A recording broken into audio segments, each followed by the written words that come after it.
Oi, amigos! Eu sou a Chay e hoje falaremos sobre São Lucas, o Evangelista. Mas antes, se vocês quiserem me acompanhar nas outras redes, no Insta, @umdiacatólico, no Tik, @umdiadecadavez, e no Substack, onde eu posto meus textos e reflexões, @umdiadecadavez. Eu vou amar encontrar vocês por lá. Bom, mas vamos falar sobre São Lucas. Uma das coisas mais interessantes sobre São Lucas é que ele não foi um dos 12 apóstolos, mas São Lucas aprendeu bastante com São Paulo e principalmente com a Virgem Maria. São Lucas conheceu a Virgem Maria, foi muito próximo dela e, embora ele não tenha convivido com Jesus, ele conviveu com a pessoa que mais conheceu Jesus, que foi Maria. Então ele teve esse privilégio de conhecer a Virgem Maria, de ter contato com ela, de conversar com ela, um baita privilégio mesmo. E no caso de São Lucas, ele era médico, inclusive é padroeiro dos médicos e também padroeiro dos pintores.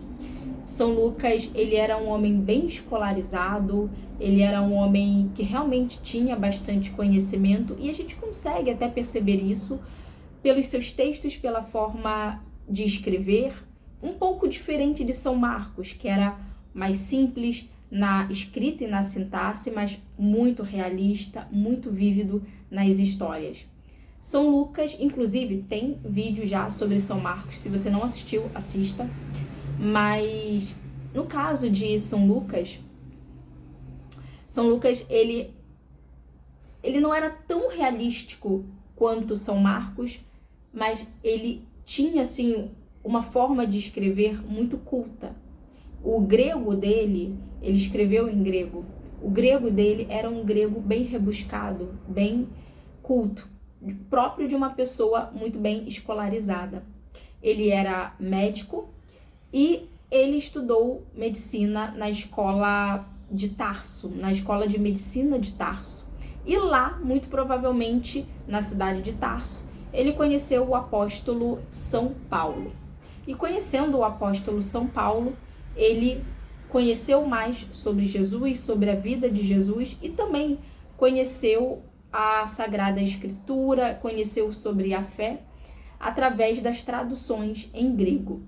E uma das coisas mais interessantes na minha visão sobre São Lucas, eu acho que é o tempo da igreja e o tempo de Jesus. Ele consegue fazer uma distinção muito bem feita.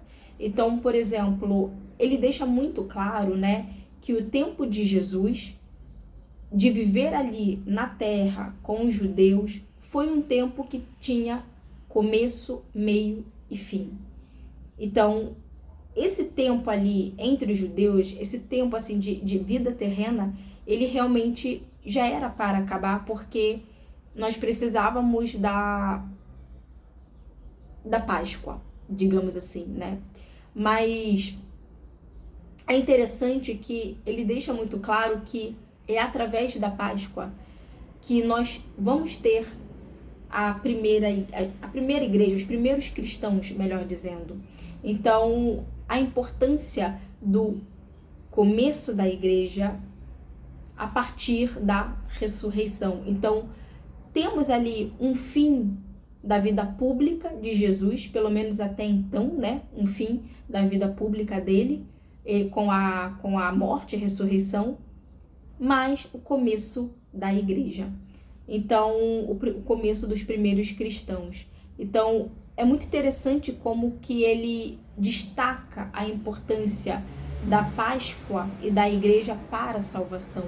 Então, para São Lucas, a salvação, ela precisa ser evangélica.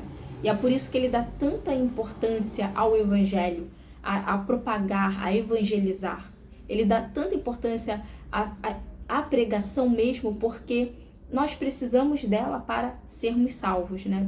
E na Bíblia já consta, só se chega ao Pai por meio do Filho. Então, a salvação, ela é evangélica e o caminho para ela passa por Jesus. Então, essa é uma das principais diferenças, né, que eu vejo no Evangelho de São Lucas.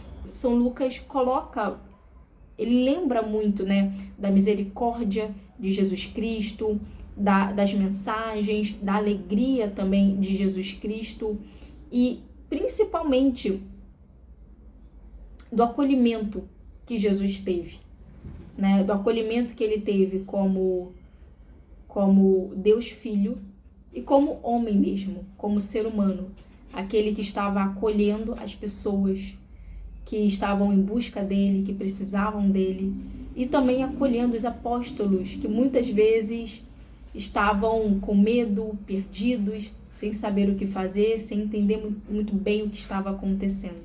E, além disso, eu queria falar sobre uma obra de arte que eu acho maravilhosa, que é do pintor.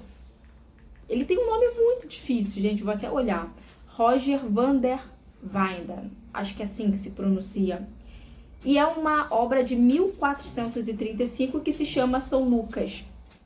São Lucas desenha a Virgem.